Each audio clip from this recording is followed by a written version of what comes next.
Hi, I'm Emma Gannon and you're listening to Walks of Art. Please take extra care. There's a very large gap between the train and the platform. You may have heard my podcast Control-Alt-Delete, but today I'm very excited to be guest hosting this episode for the Tate, here in St Ives. It's a coastal town in the far west of Cornwall and home to modern art, abstraction, pottery, boats, beaches and a boho arts community and much more. I was born and bred in Devon and we used to go on family holidays to Cornwall and it's always had such a special place in my heart. Tickets to St Ives, please. Thank you, thanks. We are on the train from St Ives to St Ives and I don't know much about the art history of Cornwall, but I'm really excited to find out today. Painters have been coming here since Victorian times, attracted by the light and the scenery. From the 1920s right through to the mid-20th century and beyond, the town became a home to a league of maverick modern artists who showed us new ways of looking at the world. Alfred Wallace, Barbara Hepworth, Bernard Leach, Ben Nicholson, Patrick Heron and Sandra Blow all lived and worked here. Even the dear departed David Bowie dashed off a painting during a visit here in the early 90s. There's no writing at St Ives where this service was happening. Oh, it looks amazing. So we're at Porthminster Beach, which is right next to the station, and the view is incredible. There's a few people milling about on the beach, and in the far distance you can see Godrevy Lighthouse, which is apparently the inspiration behind To the Lighthouse by the amazing Virginia Woolf. But what brought all these single-minded people to this seemingly far-flung place? One of those who arrived by train was the artist Terry Frost, who moved with his family here at the end of the Second World War. His son, Anthony, is also an artist and he still lives nearby. He's waiting for me at the harbour side and I can't wait to meet him. Yeah. Tomorrow, doesn't it? Yeah. Hi. Hello, Emma. Hi, nice to meet you. Nice to meet you. So thank you, Anthony, for joining us on the podcast to That's talk okay. about St Ives and also your dad, Terry Frost, who is going to have a permanent home in the Tate Yes. very soon. So you're the perfect person to ask about all of this, seeing as you are an artist yourself as well. That's true. Thank you for that. Yeah, so why do you think so many artists came to St Ives over the years? What do you think attracted them to this place specifically? One of the reasons they always talk about is the light. It's almost like an island, St Ives, and it's surrounded by 80% water, so it has this incredible reflection, off the granite and off the sea. But, I mean, one of the main reasons, I think, was the cheap rents and the fishermen's lofts that they could turn into studios. As a commando in the Second World War, Dad got captured in Crete, where he, was marched to Bavaria, where he was a prisoner of war for 4 years. And so when he got to Stalag 383, one of the first people he met was dear old Adrian Heath, who ran an art class. And Adrian had a studio down here before he became a prisoner of war, and said to me, "Oh man, Terry, go forth, paint, go to St Ives, because that's where it's happening."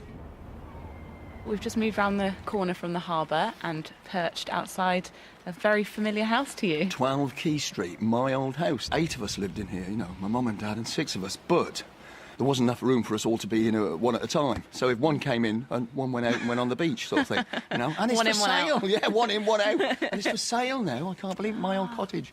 So post-Second World War, when your dad came here and started to find his tribe of fellow artists, there's a lot written about his look, like the beatnik look. Were people slightly ashamed of him taking on this look? His mum was definitely ashamed of him because he'd grown a beard and was wearing a beret and had the jeans on with turn-ups and sandals. So I love that look. Yeah, exactly. Well, go to Dalston now. Yeah. So much like kind of modern creatives now, to do the work that you love, sometimes you have to do other jobs to kind of support yourself. Is that the case for your dad when he was starting out? Yes, certainly, because when he first came down here, he became a waiter. And my mum worked in B&Bs and hotels, sort of changing the beds and all that sort of thing. Of course, he worked for Barbara Hepworth. So you had these famous St Ives artists, or to be famous St Ives artists, but they were all working for the Barbara Hepworth, as assistants to her. So by this time, your dad was established as an artist, recognised for his work. I've got one of the pictures up on the Tate website, Green, Black and White Movement, and this is is well known, this piece, isn't it? Yeah, painted in 1951 when I was born. It's definitely to do with the harbour, St Ives Harbour, the fishing boats and the sea, and to do with movement as well, sort of creating the rocking movement of the boats in the harbour. But this was very important because Dad, when he came down here, sort of linked up with artists. Were very, they were wonderful in that sense that they were all wanted to meet each other, discuss, talk, and it was the artist, Peter Lanyon, who would take him out into the landscape and get him to roll in the landscape and look at the sky and try and get a time and movement into a painting, which was like a new thing. So here I've got up the black and white movement. Yes. Painting. 1952, again, so by this time I'm a year old. Being an artist myself, I know that sometimes paintings you think are finished are not. And I know in this case that Dad actually cut a piece, physically sawed a piece of that painting off to make it a better composition. And this piece ended up on the back of a bookcase we had. And this bookcase eventually ended up with the son of my parents' great friends on their wall, taken off the back of the bookshelf, framed up, looks beautiful. So the Tate have 7/8 of it, and 1/8 is on a wall in Banbury, Oxfordshire. It's fantastic. And I think that's Yeah, that's like self-constraint, isn't it? Knowing when to stop, when to start, when not to ruin it. I always think that Patrick Heron had a nice idea. When you get to the edge, just stop. Yeah. When did you know that your dad was such a recognised painter? I think I knew my dad was doing up to something when he went to America. He came back from America, I should say, with presents for us here. And I can remember standing in the street over there with an American cowboy hat on that my dad had brought back from me from going over to Texas. And then he sort of won the world prize and showed at the Bertha Schaefer Gallery in New York. One of St Ives' best-known painters was actually an amateur by the name of Alfred Wallace.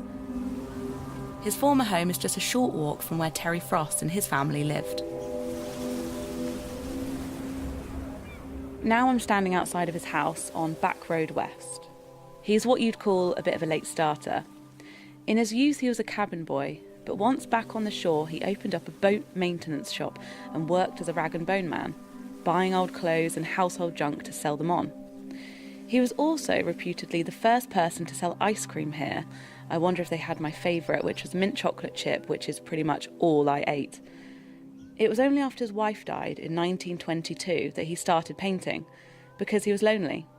Chris Stevens is the director of the Holborn Museum in Bath. He knows more about British modern art than most people, including me, and he's going to tell the story of Mr. Wallace and his paintings. They're painted in a style which I suppose you'd say is childlike. It's what at the time was called naive because he was untutored. I think he had such an urge to paint and so little money, he painted on almost anything that came to hand. So many of the pictures are on the inside of cornflake packets or cardboard boxes that he would get from the corner shop. There's a whole series painted on the plywood tops of tea chests, and they're easily recognised because they have the nail holes around the edges. Because of that, they also tend to be very sort of odd shapes, sort of rounded corners and wobbly edges because, they were just cut out from boxes. He didn't follow the traditional rules of perspectives, that he painted a place more as he felt it and experienced it than as it might be seen in conventional painting. So, his views of St Ives Bay include the island in St Ives, Godrevy Lighthouse on the far eastern end of the bay, and the distances between those has got much more to do with the experience and the importance of the places than it has about real distances. So, where not much happens in the landscape for a sailor, then he doesn't include that. I've got one of his paintings up on my phone called Houses at St Ives, and it was painted in 1928. To me, it looks really modern, and it's got kind of a Picasso sort of edge to it. It's quite slanty, and the perspective is all different, and you've got the same steps going up to the houses, you've got the same sort of hills and the same buildings really, and you can definitely tell that this was exactly painted right here. Alfred Wallace's failure to observe the rules of modern art meant that no one took him seriously as an artist. That's until two established proper artists, Ben Nicholson and Christopher Wood, were passing this very cottage and through the open door saw this eccentric loner at work on his paintings. The thing that was attractive about him to Ben Nicholson and Christopher Wood and others was that what they saw as a kind of authenticity, that this was a sincere expression, not one that sort of filtered through academic rules.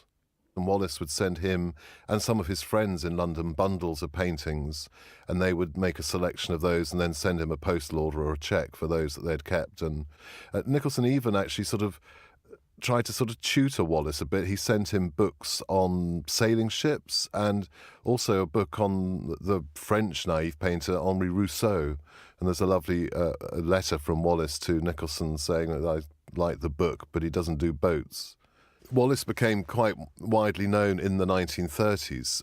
Nicholson arranged for his work to be included in sort of avant-garde exhibitions in London. He gave Wallace paintings to the Tate in London and even to the Museum of Modern Art in New York. And Wallace's letters to Nicholson are very sort of revealing. There's a rather awful moment when he almost says, he feels under pressure to keep making these paintings. Now he's got people who appreciate them, but he's saying that he's painting so much it's making him ill and he might have to stop. There was later quite a controversy. During the Second World War, he moved to the poorhouse in Madron near Penzance when he had this sort of patronage amongst these sort of, quite well-off and famous artists. But the story is also told that Nicholson and others were visiting him in the poorhouse and found that he was, despite his sort of decrepitude, was still quite happy, and they were taking him crayons and paper so he could continue making his pictures till the very end. I've just climbed the hill up to Barnoon Cemetery, where Alfred Wallace's grave is, and the local council ended up burning Alfred Wallace's belongings on Porthmere Beach, which is what I'm looking at right now. I can see some surfers in there quite far out, and also the Tate St Ives is right in front of me as well. Ben Nicholson, who remained a friend until Alfred's death, did manage to save some of his paintings, and he and the artist Adrian Stokes wanted to ensure that Alfred didn't have a pauper's grave.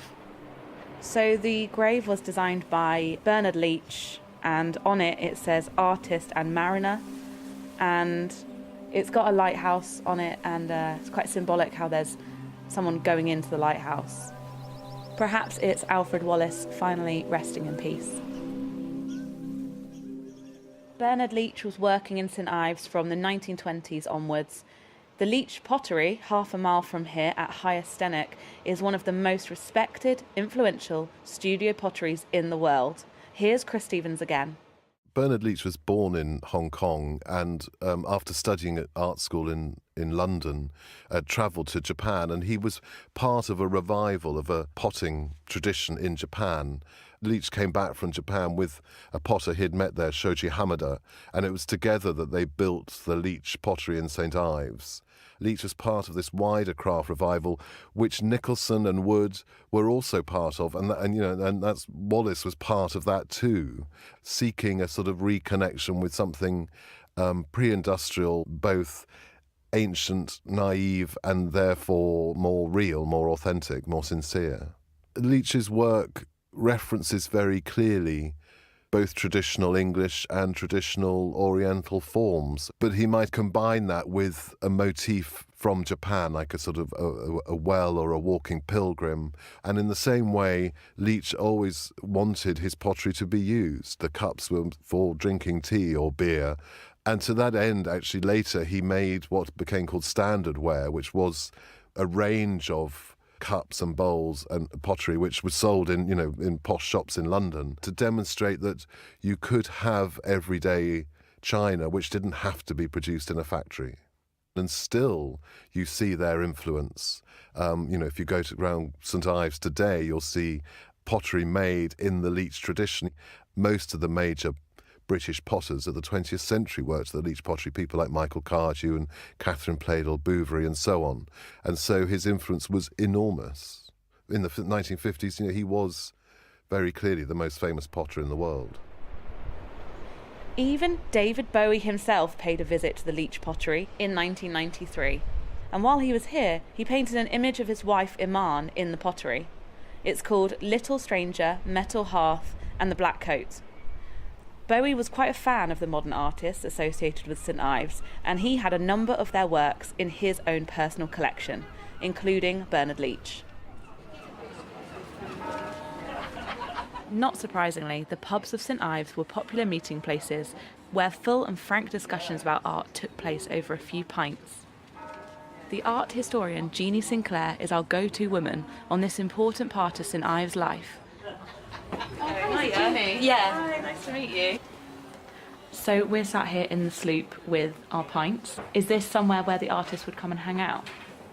Absolutely. It's a kind of a place where the community comes together, and it's often seen as a divide between the idea of artists and locals. It's interesting that when you think about the modern world, pubs used to be a place where you would have to go there to catch up with people, to like come to the pub and actually have debates. We probably have them on Twitter now. Certainly after the Second World War, people started to come here, different kinds of artists who are more working class or who didn't come from money.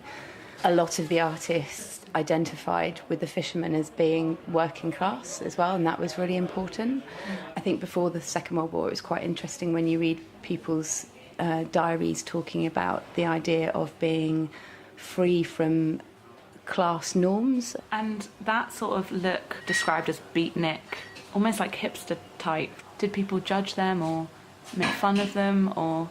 It was astounding, the kind of reaction that it actually got at the time, and even Alan Wicker made a TV programme about it and about beatniks in Newquay, and the kinds of young people that were coming to places like St Ives and other parts of Cornwall were mostly middle class, very young art students, and they were attracted to the idea of being a beat or a beatnik after the kind of Jack Kerouac on the road, and it's all started to happen in the late 1950s, early to late 1950s.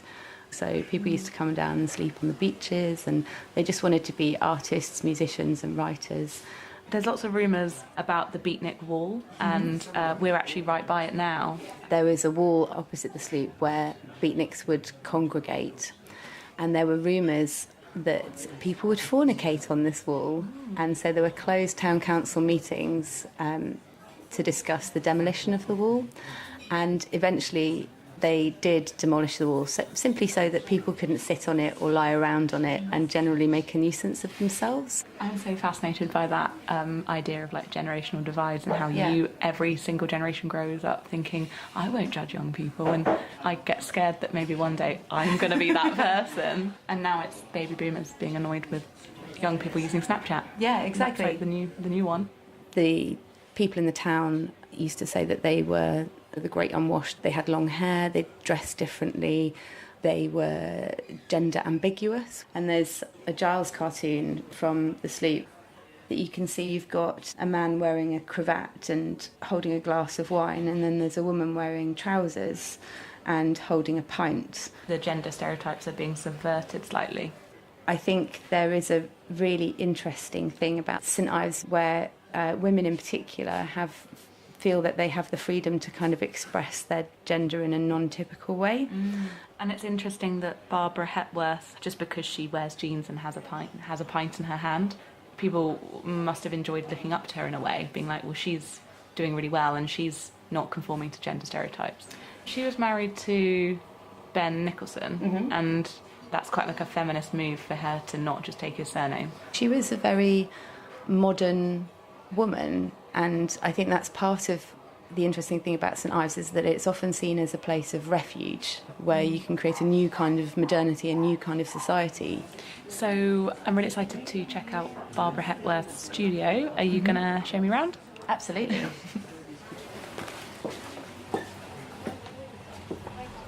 So just before we head up to the Barbara Hepworth Gardens, I'm going to see if this ice cream shop has my favourite before we go. It'd be rude not to. Hi, can I just have one scoop of mint chocolate chip ice cream, please? Thank you.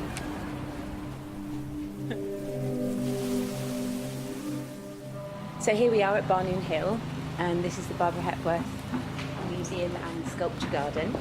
Amazing. So Barnoon is the same name as the cemetery? That's right, Yeah. yes. So this is the garden. Oh, they're huge. We've just walked up the high street from the Sloop pub, so about a 5-minute walk, and we have arrived in the gardens showcasing Barbara Hepworth's amazing work. And she was quite well known before she moved here, wasn't she? She was the most successful artist in Britain, one of the most well known at one point, and part of them being in St Ives was something that brought other artists here, so people like Nam Garbo, who's another famous constructivist Russian artist. It's very tranquil, and her pieces are sort of poking up behind the bamboo and the plants and all of the trees, and yeah, it's incredible. Do you have a favourite one, Jeannie? This is 4 Square Walkthrough, which is made up of 4 enormous bronze square panels with circles in them. And one of the things that I really like about this one is that, as its name describes, walkthrough, people can walk through it, children can kind of play around it. It sort of looks like a giant play area thing. Yeah.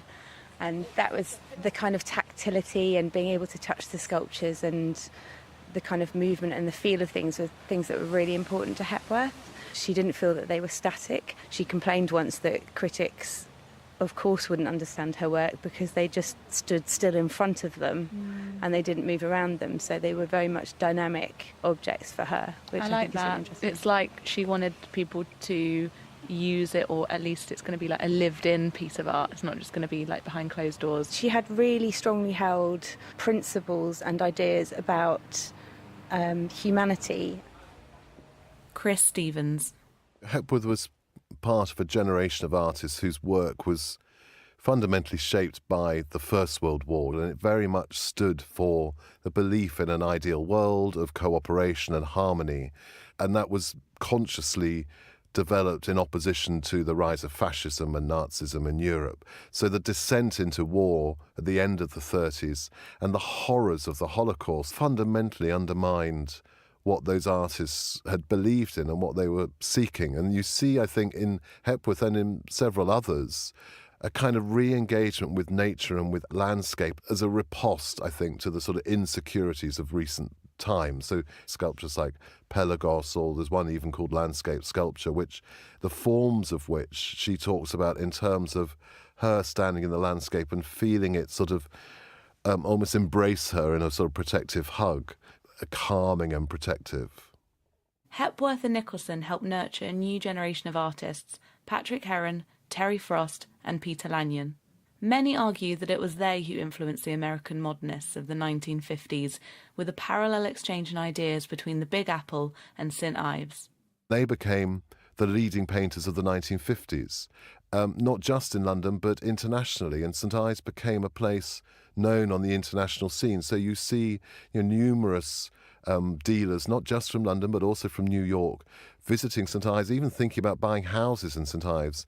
And artists too, famously Mark Rothko, maybe the greatest American painter of the second half of the 20th century, visited St Ives and stayed with Peter Lanyon in Carbis Bay, and they drove around the countryside looking for an old Methodist chapel where Rothko might put his murals that are now in the Tate in London. So it was a place that was known internationally. Those British St Ives artists were showing in New York, and New York artists were looking to see what was going on in Cornwall. So there was a moment there when they were very much part of a kind of international phenomenon.